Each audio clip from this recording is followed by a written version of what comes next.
Welcome to our journey through the fascinating history of drones, from their humble beginnings to their cutting-edge modern applications. When we think of drones today, we imagine these sleek, unmanned aircraft zipping across the sky, delivering packages or capturing breathtaking aerial footage. But their story begins over a century ago, not in the realm of e-commerce or filmmaking, but in the heat of war. The earliest drones were essentially remote-controlled airplanes, designed for one primary purpose: to serve as targets for fledgling anti-aircraft gunners. It's remarkable to think that these rudimentary flying machines would evolve into the technological marvels that are changing the world in the 21st century. So buckle up and get ready for a fascinating flight through the evolution of drones. Our story begins in 1916, amidst the turmoil of World War I. The Great War introduced a terrifying new weapon to the battlefield: the airplane. Military strategists quickly realized they needed a way to train soldiers to combat this new aerial threat, and thus the concept of the target drone was born. Enter the aerial target, a British invention that was essentially a pilotless aircraft controlled remotely from the ground. Imagine this, a biplane not unlike those flown by brave pilots in dogfights, but without a soul on board. It was designed to fly a predetermined path, simulating the movements of an enemy aircraft. The technology was rudimentary, relying on clockwork mechanisms and radio signals to control the drone's flight path. But rudimentary as it was, the aerial target represented a pivotal step forward.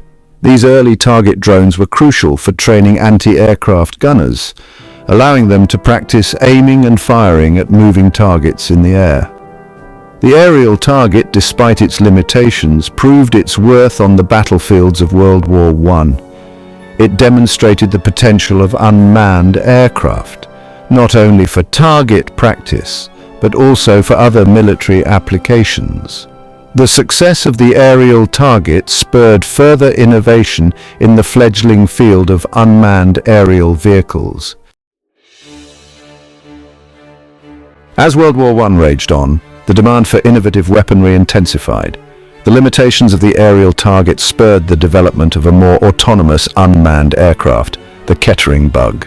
Developed by Charles Kettering, an engineer better known for his work on the electric starter for automobiles, the Kettering Bug was a radical departure from traditional aircraft. Imagine, if you will, a torpedo with wings. That's essentially what the Kettering Bug was: an unmanned aerial torpedo designed to fly a pre-programmed course to its target. This was in 1918, decades before the advent of the sophisticated computers and GPS systems that guide modern cruise missiles. The Kettering Bug relied on a gyroscope for stability and an intricate system of gears and levers to control its flight path. The operational principle was remarkably simple, yet ingenious for its time. The Bug would be launched from a track, its engine roaring to life. It would then follow a preset trajectory determined by the precise settings of its internal mechanisms. Once it reached a predetermined distance corresponding to the target's location, its wings would detach. The Kettering Bug would then plummet towards its target, detonating its explosive payload upon impact. Despite its promise, the Kettering Bug saw limited action in World War I. However, its impact on the evolution of drone technology was undeniable. As the shadow of World War II loomed large, the need for effective military training tools became paramount. This time the focus shifted from training anti-aircraft gunners to training fighter pilots. Enter the radioplane OQ-2, a drone that would revolutionize military training and pave the way for the mass production of unmanned aircraft.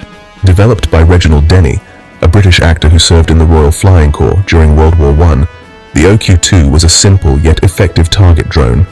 Picture this: a small, radio-controlled aircraft, launched from a catapult, zipping across the sky as fighter pilots in training gave chase, their guns blazing. The OQ-2, unlike its predecessors, was designed for mass production.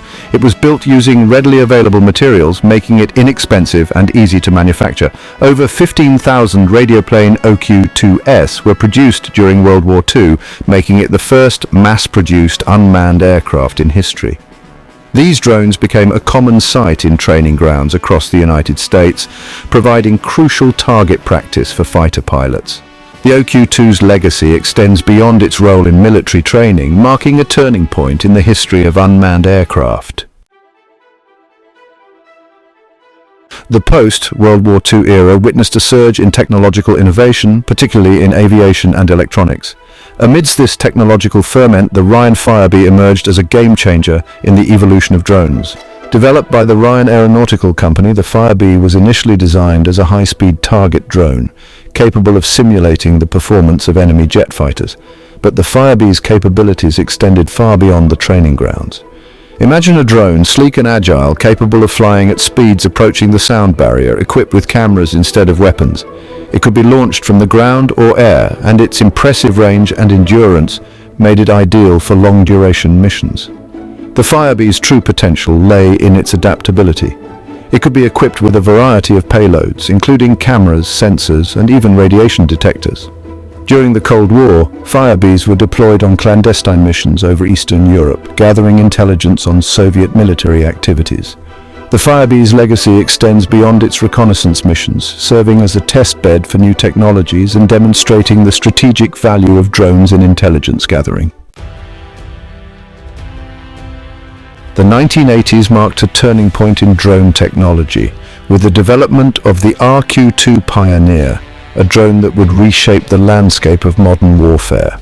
Developed by Israel Aerospace Industries in collaboration with the United States, the Pioneer represented a significant leap forward in drone capabilities.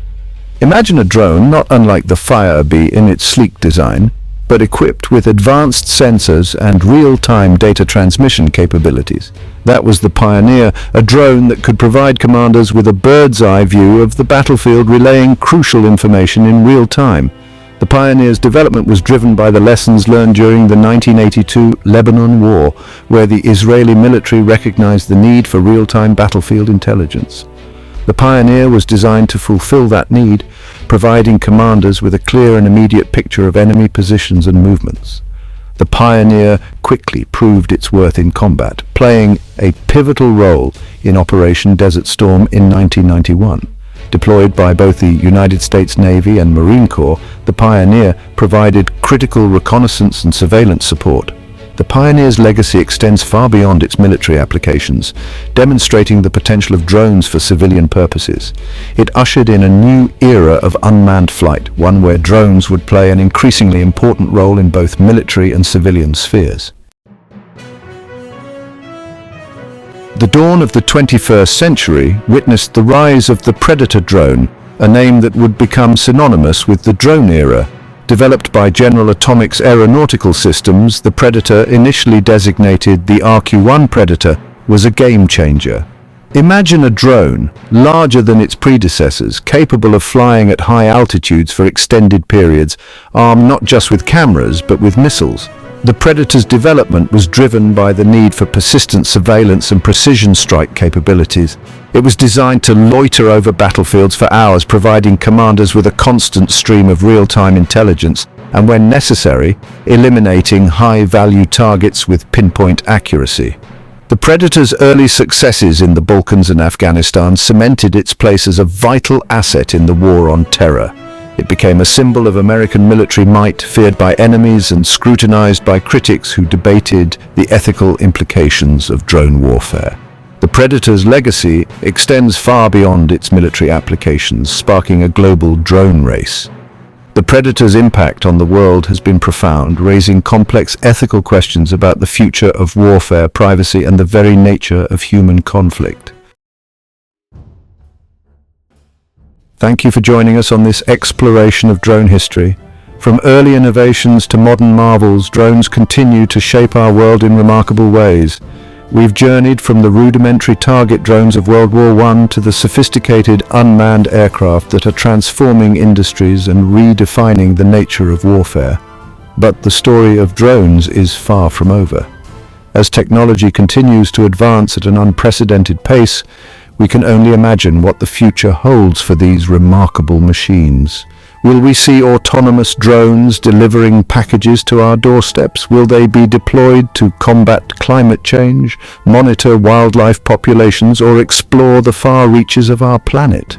One thing is certain: drones are here to stay. Their impact on our world will only continue to grow in the years to come, presenting both exciting opportunities and complex